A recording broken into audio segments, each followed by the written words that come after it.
So on January 6th of this year, the New York Times did a big page one look back at the riot at the U.S. Capitol, a retrospective.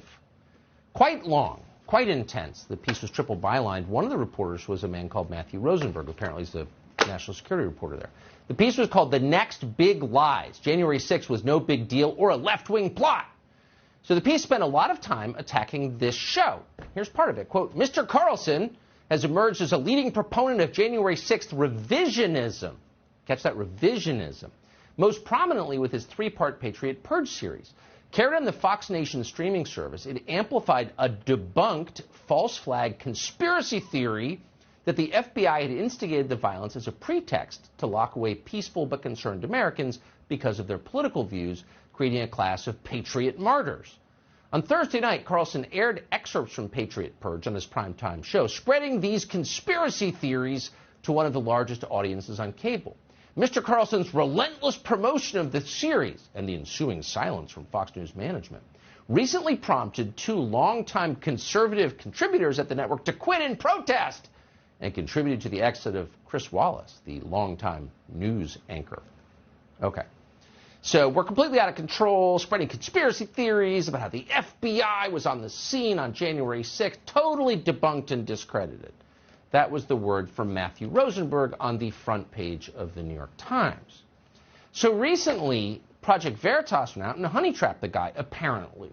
Got a young woman, drinks, and videotaped Matthew Rosenberg talking in private. Now, we have mixed feelings about those kind of tactics, but it's kind of fascinating what Matthew Rosenberg says when he doesn't think people are listening. In fact, he explained, the FBI, and he would know, had a, quote, ton of informants in the crowd on January 6th. Watch. Like, you could tell how much fun we had on January 6th. Oh, that's great. Are you allowed to have that much fun on January 6th? Aren't you every morning? I know. So if you're traumatized. But, like, I mean, all these colleagues who are in the building, a little younger, who's like, oh my God, this is so scary. I'm like, oh, is that really the vibe there? From them. I'm like, come on. Like, it's not the kind of place I can tell somebody to man up, but I kind of want to. You're like, dude, come on. Like, you were not in any danger. We're the ones, not Fox, not Breitbart, who actually went and uncovered the fact that, like, there were a ton of FBI informants on the people who attacked the Capitol. That was us, not the right-wing guys. Oh, they uncovered that there were, quote, a ton of FBI informants in the crowd on January 6th? I don't remember reading that in the New York Times.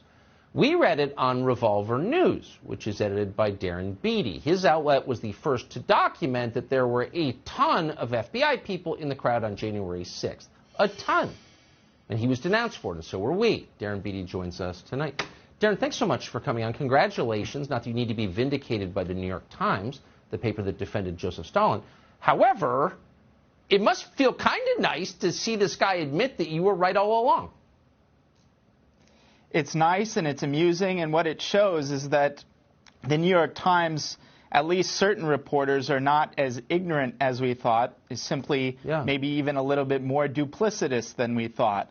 It's the whole expose by Veritas is fascinating. It's fascinating to hear this individual trash his colleagues. It's not just the presence of FBI informants. The whole notion that it was this grand insurrection is something that he rightly, at least in private, dismisses as ridiculous and ridicules his colleagues who are dumb enough to believe it. It's quite a remarkable piece of footage. But you have to wonder, if you're a national security reporter at the New York Times and you find out there were a ton of FBI people in the crowd, doesn't that kind of demand a follow-up? Don't you have a moral obligation to find out, like, what the hell is that? Who are these people? Why haven't they been arrested? What was the federal government's role in this, quote, insurrection? Why aren't they writing that story? Well, it's a great question, and they seem resolutely uninterested in exploring this, other than the occasional exception to do damage control when certain tidbits of the truth come out. And it's a particularly important revelation coming right at the heels of the Michigan kidnapping trial, which, as we see, the defense in that case, it was so infiltrated by the feds that they're actually going to use an entrapment defense. And so there's so many unanswered questions. There's still the Ray Epps issue, which has gotten no answer. And all these people can do is apparently acknowledge it's all right in private and then do nothing with their sources in order to expose the truth to the American people. Just really quick, is it obvious to you that the more loudly they scream, the more aggressive they get? They did this after the death of George Floyd. They did this after January 6th. They're doing it now with Ukraine. It seems like there's a connection between their self-righteousness, their aggression, and their duplicity. The louder they yell, the more they're lying. That's what it seems like. Absolutely. They've been extremely vicious protectors of this narrative because it's so important to them. The whole lie about January 6th is used to justify the repurposing of the national security state domestically against the American people. If they lose that narrative, they lose that agenda, and they can't stand to have that happen. You think Kevin McCarthy might sort of clue into this? Do you know what I mean? If, like, Liz Cheney is screaming about January 6th and then she's screaming about Ukraine, like, maybe take a step back. What's going on here? Kevin McCarthy?